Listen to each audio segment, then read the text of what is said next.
Hello friends, आपका स्वागत है हमारे चैनल ग्लांस अकेडमी पर। फ्रेंड्स, मैं निशु। आज के इस सेशन में हम यूपी आरओ एंड आरओ के लिए हिंदी की घटना चक्र सॉल्व करेंगे, जो प्री प्लस मीन्स दोनों में आपके लिए काफ़ी हेल्पफुल रहेगी।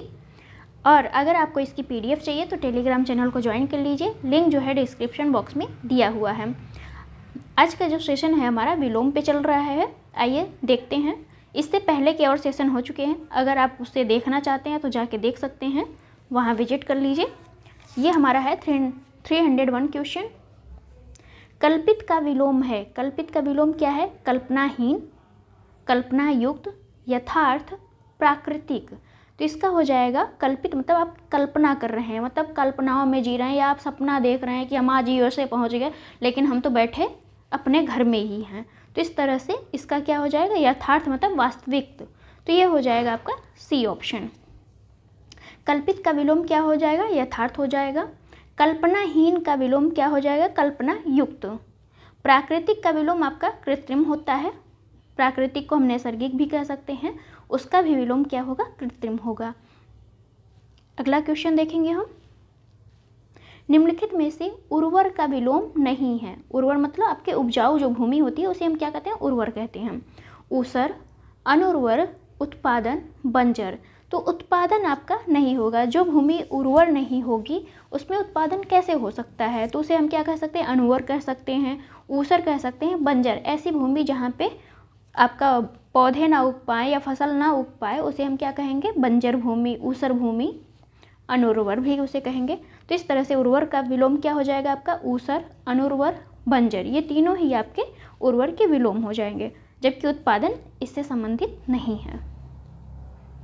क्वेश्चन नंबर है 303।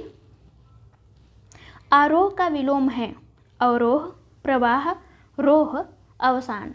तो आरोही क्रम, अवरोही क्रम आपने बहुत स्टार्टिंग क्लास में ही पढ़ा होगा, 1-2 में ही आप सीख गए होंगे। तो इस तरह से आप देख सकते हैं कि आरोह का क्या हो जाएगा? अवरोह हो जाएगा। एक्सप्लेनेशन देख लेते हैं इसका हम। तो एक्सप्लेनेशन है हमारा, आरोह का विलोम अवरोह होता है। अवसान का विलोम, अवसान का अर्थ यहाँ पे मृत्यु से है। इसके अतिरिक्त अन्य विकल्प जो हैं वो आपका यहाँ पे कोई मतलब नहीं है उसका। अवरोह का विलोम अभी हमने पढ़ा, आरोह हो जाएगा। अवरोह का विलोम आरोह हो जाएगा। ऊर्ध्वाधर का विलोम क्या होता है आपका? क्षैतिज होता है। ऊर्ध्वाधर मतलब ऊपर जाना, क्षैतिज मतलब नीचे। और निम्न का विलोम क्या हो जाएगा? उच्च हो जाएगा।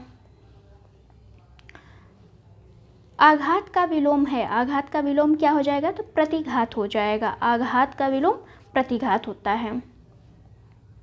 संगठन का विलोम है। संगठन का विलोम क्या है? संश्लेषण, संगठन, विघटन, स्वार्थ। तो संगठन मतलब एक साथ जुटना, और विघटन मतलब उस जो आपकी एक संस्था है उसका विघटन हो जाना, उसे हम क्या कहेंगे? विघटन कहेंगे।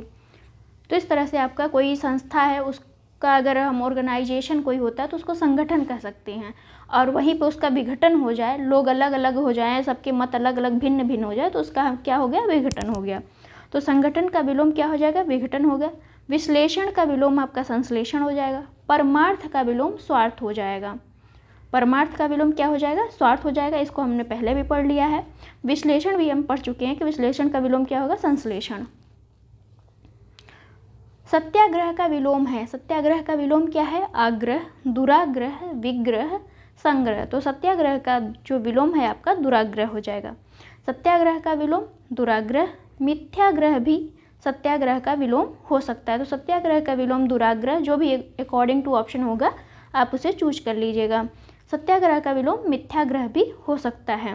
आग्रह, विग्रह एवं संग्रह के लिए इसमें कोई मतलब नहीं है, मतलब इसका कोई अर्थ नहीं दिया गया, या उचित विलोम नहीं दिया गया है। संकल्प का विलोम है विकल्प, अनिवार्य, स्वल्प, प्रतिज्ञा। तो संकल्प मतलब संकल्प का विलोम हो जाएगा आपका विकल्प। संकल्प का विलोम क्या होगा आपका? विकल्प होगा। आगे देखते हैं। क्वेश्चन नंबर है हमारा 309। सहयोगी का सर्वथा उपयुक्त विपरीतार्थक शब्द क्या है? विपरीतार्थक मतलब विलोम क्या है? प्रतियोगी, प्रतिरोधी, प्रतिद्वंदी, प्रतिकूल। तो सहयोगी का क्या हो जाएगा आपका? प्रतियोगी हो जाएगा। कोई व्यक्ति है आपका सहयोग कर रहा है, अगर कोई व्यक्ति वहीं पे है, अगर आपको ज़रूरत है वो सहयोग नहीं कर रहा तो उसे हम क्या कहेंगे, प्रतियोगी कहेंगे। इस तरह से भी आप समझ सकते हैं। तो सहयोगी का विलोम क्या हो जाएगा, प्रतियोगी होगा। अब प्रतिकूल का विलोम क्या हो जाएगा, अनुकूल हो जाएगा। दृश्य का विलोम है, दृश्य मतलब देखना, पश्च, अदृश्य, सदृश्य, परिदृश्य। तो यह दृश्य का विलोम हो जाएगा अदृश्य, किसी चीज़ को देखना और किसी चीज़ को ना देखना। तो दृश्य मतलब देखना, अदृश्य मतलब नहीं देखना। तो ये हो जाएगा दृश्य का विलोम आपका अदृश्य हो जाएगा। क्षणिक का विलोम है, क्षणिक का विलोम क्या है, अल्प, क्षर, शाश्वत, विमुख। क्षणिक मतलब कोई भी वस्तु किसी क्षणवश के लिए या एक समय के लिए आई है, जबकि शाश्वत मतलब हमेशा ये वस्तु वहीं पे है। तो शाश्वत मतलब आपका क्षणिक का विलोम क्या हो जाएगा, शाश्वत हो जाएगा। क्षणिक मतलब कुछ समय के लिए और शाश्वत मतलब जो हमेशा बनी रहे। तो इस तरह से आप देख सकते हैं कि क्षणिक का विलोम क्या हो जाएगा, शाश्वत। उन्मुख का विलोम क्या होता है, विमुख होता है। तो यहाँ पे हम देख लेते हैं और के विलोम। क्षणिक का विलोम आपका शाश्वत है। अल्प का विलोम आपका अति है, अल्प मतलब बहुत कम, अति मतलब बहुत अधिक। क्षर का विलोम अक्षर हो जाएगा आपका, और विमुख का विलोम उन्मुख हो जाएगा। तो ये तीनों के विलोम आपका अल्प का अति हो जाएगा, क्षर का अक्षर हो जाएगा, विमुख का उन्मुख हो जाएगा। असीम का विलोम है, असीम का क्या विलोम है, असीम का विलोम ससीम, सुसीम, सीम, संकुचित। तो असीम का विलोम आपका ससीम हो जाएगा, असीम का विलोम ससीम हो जाएगा। अगला क्वेश्चन हम देखेंगे। निद्रा का विलोम है, निद्रा मतलब सोना, शयन, अनिद्रा, मूर्छित, मौन। तो निद्रा का विलोम क्या हो जाएगा, जगना। तो यहाँ पे जगना तो दिया नहीं है, तो यहाँ पे हम क्या करेंगे, अनिद्रा मतलब जो सोए नहीं है, जो व्यक्ति सोया नहीं है वो अनिद्रा में है। तो निद्रा का मतलब विलोम क्या हो जाएगा आपका, अनिद्रा हो जाएगा। इसका विलोम क्या होता है, जागरण भी हो सकता है। तो निद्रा का विलोम अनिद्रा भी हो जाएगा आपका, जागरण भी दिया होगा, जो दिया होगा वही आप मान सकते हैं। शयन और निद्रा जो है आपस में एक ही अर्थ रखते हैं, शयन मतलब सोना, निद्रा मतलब भी सोना होता है। मूर्छित और जो मौन है वो अलग अर्थ प्रकट करते हैं। क्वेश्चन नंबर है हमारा 314 नंबर है। तेजस्वी का विलोम है अतेजवान, कांति युक्त, प्रकाशवान, निस्तेज। तो तेजस्वी मतलब जो बहुत चमकता है, या फिर जो जिसका ओज, यानी मान लीजिए जैसे कोई योगी व्यक्ति होता है तो उसका जो योग होता है, उसके एनवायरनमेंट जो होता है वो बहुत हमें अच्छा लगता है, बहुत प्रभावित कर देता है, तो वो तेजस्वी व्यक्ति है। और वहीं पे कोई व्यक्ति ऐसा है जिसको देख के ही जाने का मन कर जाए, वो क्या हो जाएगा आपका, निस्तेज हो जाएगा। तो तेजस्वी का विलोम क्या हो जाएगा, निस्तेज। कांति युक्त और तेजवान दोनों क्या है, समानार्थी हैं, मतलब सेम अर्थ रखते हैं। तो इस तरह से हम देखेंगे तेजस्वी का विलोम क्या हो जाएगा, निस्तेज। कांति युक्त और तेजवान का मतलब ही एक ही है। तो कांति युक्त का मतलब क्या हो गया, तेजवान या जो व्यक्ति तेज, मतलब जैसे आपका सूर्य का प्रकाश जो होता है बहुत तेज होता है, और वो वाला तेज नहीं जो आप समझ रहे हैं कि वो, उसका मतलब ओजस्वी है। जैसे आपके आसपास कोई अच्छा एनवायरनमेंट, कोई अच्छी व्यक्ति आ जाता है, जैसे हमारा योग का देखिए, तो वहाँ पे बहुत हम उससे प्रभावित हो जाते हैं, वो हमारी आत्मा खुश हो जाती है, वो वाला तेज। तो आगे चलते हैं।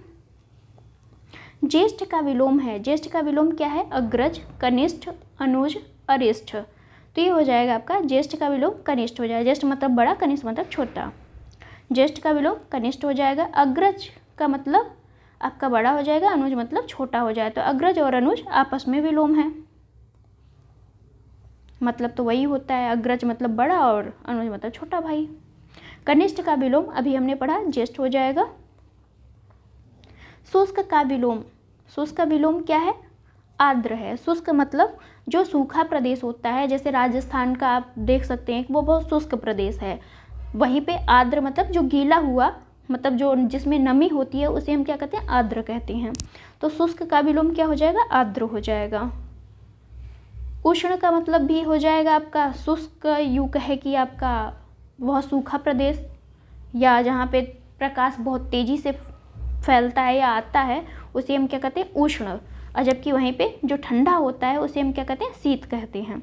तो उस शुष्क का विलोम आपका आर्द्र हो जाएगा, उष्ण का विलोम शीत हो जाएगा, और ठंडा का विलोम क्या हो जाएगा, गर्म हो जाएगा। तीनों का एक ही मतलब है, बस आपका वर्ड अलग अलग है।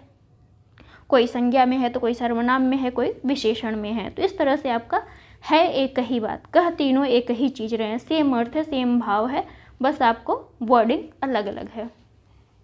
तो शुष्क का विलोम क्या हो जाएगा? आर्द्र हो जाएगा। आर्द्र का विलोम है क्या है? अनार्द्र, नम, गीला, शीतल। तो आर्द्र मतलब होता है नमी या जिसमें थोड़ी बहुत पानी की मात्रा हो, तो उसे हम क्या कहेंगे? आर्द्र कहेंगे। या गीला वाला प्रदेश, या तो उसे हम क्या कहेंगे? आर्द्र कहेंगे। यहीं पे अनार्द्र का मतलब हो जाएगा आपका कि ये सूखा प्रदेश है। तो इस तरह से आर्द्र का विलोम क्या? अनार्द्र भी हो जाएगा और उष्ण भी हो जाएगा। तो आर्द्र का विलोम अनार्द्र हो जाएगा, जबकि यहाँ पे इसका विलोम आर्द्र का शुष्क भी हो जाएगा। तो इस तरह से हम देखेंगे कि आर्द्र का विलोम अनार्द्र और शुष्क दोनों होता है।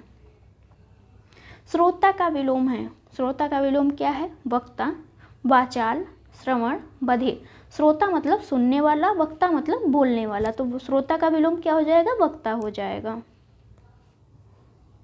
क्वेश्चन, अब यहाँ से हम एक्सप्लेनेशन देख लेते हैं थोड़ा सा। श्रोता का विलोम आपका वक्ता होता है। वाचाल का विलोम क्या हो जाएगा? मूक। वाचाल मतलब बहुत अधिक बोलने वाला, मूक मतलब बहुत कम या ना बोलने वाला। तो इस तरह से हम देख सकते हैं श्रोता का आपका वक्ता हो जाएगा और वाचाल का मूक विलोम हो जाएगा। उत्थान का विलोम क्या हो जाएगा? पाताल, उन्नति, पतन, निम्न। उत्थान मतलब किसी चीज़ का उभार होना या उठना। तो इस तरह से आपका पतन मतलब जिसका नाश हो जाना। तो इस तरह से हमारा हो जाएगा उत्थान का विलोम पतन हो जाएगा। उत्थान का विलोम आपका पतन हो जाएगा। पाताल आकाश का विलोम है, आकाश और पाताल। उन्नति का विलोम आपका अवनति होता है। निम्न का विलोम आपका उच्च होता है। तो उन्नति का विलोम क्या होता है? अवनति होता है। पाताल का क्या विलोम होता है? आकाश होता है। मानवीय का विलोम है। मानवीय का विलोम क्या है? मानुष, मानव, अमानवीय, अमानवता। तो मानवीय का विलोम आपका क्या हो जाएगा? अमानवीय। यहाँ पे अ उपसर्ग लगा के बनाया गया है इसको। तो मानवीय का विलोम अमानवीय हो जाएगा। मानुष एवं मानव एक दूसरे के पर्यायवाची हैं, जबकि अमानवता और मानवता आपस में विलोम है। तो यहाँ पे मानवता में अ उपसर्ग लगा के अमानवता बना दिया गया है। तो इसका विलोम क्या हो जाएगा? मानवता का अमानवता, अमानवीय का अमानवीय। इसमें कुछ खास चेंजेस नहीं है। चेतन का विलोम है। चेतन का विलोम क्या है? देखते हैं। निचेतन, निकेतन, अचेतन, सचेतन। तो चेतन का विलोम आपका अचेतन है। चेतन का विलोम क्या हो जाएगा? अचेतन हो जाएगा। इसका विलोम क्या होता है? चेतन का जड़ भी होता है। तो जो चेतन का विलोम आपका अचेतन और जड़ दोनों हो जाएगा। जो भी आपका एक ऑप्शन में रहेगा उसी के अकॉर्डिंग हो जाएगा। निकेतन का मतलब क्या होता है? घर। निकेतन घर का जो है पर्यायवाची भी है, और निकेतन का मतलब होता है आपका हाउस, जो घर होते हैं उसे कहा जाता है। जबकि सचेतन का अर्थ चेतना सहित होता है। तो आपको अर्थ भी पता रहेगा तो आप इजीली निकाल लेंगे। आकर्षण का विलोम है। आकर्षण का विलोम क्या है? विशेषण, संकर्षण, विकर्षण, संरक्षण। तो आकर्षण का विलोम आपका विकर्षण है। आप किसी को देख के आकर्षित होते हो। मान लो कोई ऐसा है जो आपको अच्छा नहीं लग रहा है, तो उसको आप देख के आकर्षित नहीं होगे। तो इसका मतलब यही है आकर्षण और विकर्षण का। आगे हम देखते हैं क्वेश्चन नंबर है हमारा 324। उपमान का विलोम है। अपमान, मान, समान, उपमेय। तो उपमान का विलोम क्या हो जाएगा? उपमेय हो जाएगा। आपने रूपक अलंकार, यमक अलंकार पढ़ा होगा उपमान और उपमेय का। तो इस तरह से उपमान किसका विलोम है? उपमेय का विलोम है। देखते हैं हम। उपमान का विलोम उपमेय हो जाएगा। मान का विलोम जो होता है अपमान। समान का विलोम असमान हो जाएगा। तो मान का विलोम क्या हो जाएगा? मान मतलब अभिमान या हमारा गौरव, इस तरह से आप बात करते हो और वहीं पे कोई आपका अपमान करते तो ये आपका मान का विलोम अपमान। असमान का विलोम असमान। किसी के साथ आप समानता का व्यवहार करते हैं, लेकिन अगर किसी को देख के आप असमान का व्यवहार करें, छुआछूत वाला, जैसे आप देख सकते हैं कि दलित व्यक्ति आ गया आपके यहाँ, तो आप उससे बात नहीं कर रहे हैं, उसको खटिया पे नहीं बिठा रहे हैं, उसको ज़मीन में बिठा रहे हैं। तो ये सारी चीज़ें आप देख सकते हैं कि एक तो आपके जो फ्रेंड आ गए उससे आप समान व्यवहार कर रहे हैं, उनको अपने साथ बिठा रहे हैं, अपने थाली में खाना खिला रहे हैं। तो इस तरह से आप समान और असमान को समझ सकते हैं। क्वेश्चन नंबर है हमारा 325। अनुनासिक का विलोम है। अनुनासिक का विलोम क्या है? निर्नुनासिक, नासिक, सामासिक, ऐतिहासिक। तो अनुनासिक का विलोम आपका निर्नुनासिक हो जाएगा। इसको पहले आप प्रैक्टिस कर लीजिएगा थोड़ा सा कि अनुनासिक और निर्नुनासिक लिखना कैसे है, क्योंकि वर्तनी शुद्धि में दे दिया ना, तो समझ लीजिए आपका 1 नंबर चला जाएगा। तो इस तरह से आप देख सकते हैं कि अनुनासिक का विलोम आपका निर्नुनासिक है। ऐसे याद करेंगे, नि उपसर्ग लगा है आपके पास, निर प्लस अनुनासिक, अनुनासिक लिखा तो वही है आपका अनुनासिक, बस यहाँ पे निर उपसर्ग लगाया है। तो जब ये हम एक साथ लिखते हैं निर्नुनासिक, तो ये जो आपका आधा र है ये आ किसको कंप्लीट कर देता है, पूरा र बन जाता है, तो ये निर्नुनासिक हो जाता है। ये आपकी बन गया निर्नुनासिक। तो अगर आपको याद ना आए तो आप इसको ऐसे तोड़ के भी कर लीजिएगा। आगे देखते हैं हम। ऐतिहासिक का हो जाएगा आपका अनैतिहासिक। ऐतिहासिक का क्या हो जाएगा विलोम? अनैतिहासिक। ये भी सेम प्रोसेस से बनाया गया है। जब आप गुण संधि, यड़ संधि और दीर्घ संधि करेंगे तो आप ऐसे ही इसको बनाएंगे। आगे देखते हैं हम। पुरस्कार का विलोम है। पुरस्कार का विलोम क्या हो जाएगा? दंड हो जाएगा। तो पुरस्कार का विलोम आपका दंड हो जाएगा। आशीर्वाद का विलोम अभिशाप हो जाएगा। आशीर्वाद का विलोम क्या हो जाएगा? अभिशाप या श्राप हो जाएगा। कोप का विलोम आपका कृपा हो जाएगा। तो कोप का विलोम कृपा, दंड का विलोम आपका पुरस्कार, आशीर्वाद का विलोम अभिशाप। 2-2, 3-3 बार आप ऐसे रिवीजन कर लीजिए, आपको ऐसे ही तैयार हो जाएगा। बहुत ज़्यादा एफर्ट नहीं करना पड़ेगा, लेकिन आप तैयार जल्दी से जल्दी कर लीजिएगा। मग्न का विलोम है खुश, दुख, प्रसन्न, दुखी। तो मग्न का विलोम क्या हो जाएगा? दुखी हो जाएगा। मग्न का विलोम आपका दुखी हो जाएगा। प्रसन्न तथा खुश मग्न के पर्यायवाची हैं। तो प्रसन्न हो गया, खुश हो गया, मग्न हो गया, तीनों ही वो एक ही वर्ड है, तीनों ही जो है सेम अर्थ प्रकट करते हैं कि वो व्यक्ति खुश है, जबकि सुख और दुख आपस में विलोम है। उपमेय का सर्वथा उपयुक्त विपरीतार्थक पूछा जा रहा है, यानी उपमेय का विलोम क्या होगा यही पूछा जा रहा है। तो उपमेय का विलोम क्या हो जाएगा आपका? अनुपमेय हो जाएगा। तो उपमेय का विलोम अनुपमेय। अतुलनीय का विलोम आपका तुलनीय हो जाएगा। तुलनीय का विलोम क्या हो जाएगा आपका? अतुलनीय हो जाएगा। चाहे आप इधर से कान पकड़े चाहे इधर से पकड़े, दोनों एक ही बात होती है। विलोम दोनों एक दूसरे के होते हैं। बहुत रेयर केस होता है कि जब नहीं होता है। अनुपमित का विलोम क्या हो जाएगा? उपमित हो जाएगा।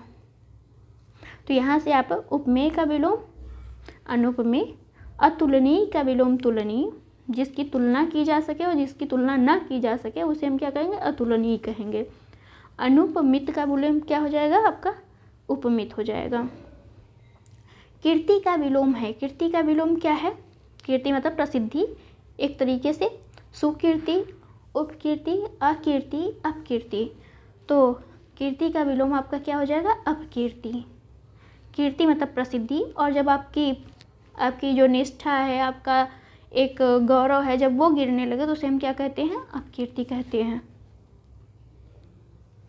आम बोलचाल की भाषा में आप इसे समझ सकते हैं। कीर्ति का विलोम क्या हो जाएगा? अपकीर्ति। तुच्छ का विलोम है। तुच्छ का विलोम मतलब जो बहुत गिरा हुआ व्यक्ति, नीच टाइप का होता है, उसे हम क्या कहते हैं? तुच्छ कहते हैं। जबकि वहीं जैसे गांधी जी हमारे महान व्यक्तित्व में आते हैं, तो ये तुच्छ का विलोम क्या हो जाएगा? महान हो जाएगा। तो तुच्छ का विलोम आपका महान हो जाएगा। कायर का हो जाएगा साहसी। दोनों एक दूसरे के विलोम है। क्षुद्र का विलोम क्या हो जाएगा? क्षुद्र मतलब छोटा रूप वाला, और वहीं पे इसका विलोम क्या हो जाएगा? विराट या विशाल। जो भी होगा, या महान भी हो सकता है क्षुद्र का विलोम। तो यहाँ पे तीनों ही आपके क्षुद्र के विलोम है, विराट, विशाल और महान। क्षुद्र मतलब छोटा व्यक्ति या जिसकी काया जो है क्षुद्र है। तो इस तरह से आप देख सकते हैं कि ये तीनों ही इसके विलोम हो जाएंगे क्षुद्र के। नश्वर शब्द का विलोम है। नश्वर शब्द का क्या विलोम है? नित्य, शाश्वत, स्थायी, अमर। तो नश्वर मतलब जिसका नाश हो जाए उसे हम क्या कहेंगे? नश्वर कहेंगे। जबकि शाश्वत मतलब जिसका कभी नाश ना हो उसे हम शाश्वत, जो हमेशा बना रहेगा उसे हम क्या कहेंगे? शाश्वत कहेंगे। तो ये हो जाएगा आपका नश्वर का विलोम शाश्वत हो जाएगा। क्षणिक का विलोम भी आपका क्या होता है, शाश्वत होता है। क्षणिक का विलोम भी क्या होगा, शाश्वत होगा। नित्य का विलोम अनित्य होता है। स्थायी का विलोम अस्थायी। अमर का विलोम मर्त्य होगा। अमर मतलब जो कभी ना मरे, अमर्त्य मतलब जिसकी मृत्यु हो जाए, जो कभी ना कभी तो मर ही जाएगा। तो इस तरह से आप देख सकते हैं। अब हमारा है क्वेश्चन नंबर जो है 332, चिरंतन का विलोम बताइए। चिरंतन का विलोम क्या हो जाएगा, नश्वर, अचर, अचिंतन, अचेतन। तो चिरंतन का विलोम हो जाएगा आपका नश्वर। नश्वर मतलब जिसकी कभी ना कभी तो वो ख़त्म हो ही जाएगा, जबकि चिरंतन जो है वो कालों काल चलता रहेगा। तो इस तरह से आपका चिरंतन का विलोम नश्वर हो जाएगा। एक तरह से हम इसे शाश्वत ही कह सकते हैं, और लगा कि हम इसे शाश्वत भी कह सकते हैं। शाश्वत, चिरंतन मतलब। अचिंतन का विलोम हो जाएगा चिंतन। अचर का विलोम हो जाएगा आपका चर। अचेतन का विलोम चेतन। तो इन सभी में अ उपसर्ग लगा के बना दिया जा रहा है। तो मोस्टली आप याद रखिएगा, अ उपसर्ग वाले बहुत ज़्यादा मिल रहे हैं, तो इस पर ज़्यादा फोकस करिए। चिरंतन का विलोम अभी हमने पढ़ा नश्वर। विस्तृत का विलोम, विस्तृत मतलब जिसका बहुत ज़्यादा विस्तार करके लिखना हो, या मान लीजिए कोई भी आपको कुछ दे दिया जाए तो जिसका जितना ज़्यादा विस्तार करेंगे उसे हम क्या कहेंगे, विस्तृत कहेंगे। वहीं पे किसी चीज़ को छोटा करके लिखना, उसे हम क्या कहेंगे, संक्षिप्त कहेंगे। तो ये हो जाएगा आपका संक्षिप्त।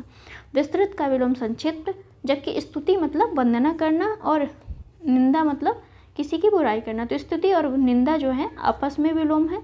संयुक्त का विलोम क्या हो जाएगा, च्युत हो जाएगा। तो संयुक्त का विलोम क्या होगा आपका, च्युत हो जाएगा। आप मेरे साथ 2-2, 3-3 बार ऐसे पढ़ लिया करिए, ताकि आपको याद हो जाएगा जितनी बार हम बोले। विशिष्ट का विलोम क्या हो जाएगा, सामान्य हो जाएगा। विशिष्ट का विलोम आपका सामान्य होगा। साधारण भी विशिष्ट का विलोम हो सकता है। शिष्ट का विलोम आपका अशिष्ट हो जाएगा। ज्येष्ठ का विलोम कनिष्ठ। ज्येष्ठ मतलब बड़ा भाई, कनिष्ठ मतलब छोटा भाई। निर्मल का विलोम है। निर्मल का विलोम क्या हो जाएगा, निर्मल, पवित्र, मलिन, पावर, निर्झर। तो निर्मल मतलब जो बहुत साफ जल होता है उसे हम क्या कहते हैं, निर्मल। और मलिन मतलब जो बहुत गंदा जल हो। तो इस तरह से हम देख सकते हैं कि निर्मल और मलिन जो है आपस में विलोम है। पवित्र पावन का पर्यायवाची है। निर्झर और झर आपस में समानार्थी हैं। तो निर्झर का जो आपका सेम अर्थ है दोनों प्रकट करेंगे, निर्झर और झर।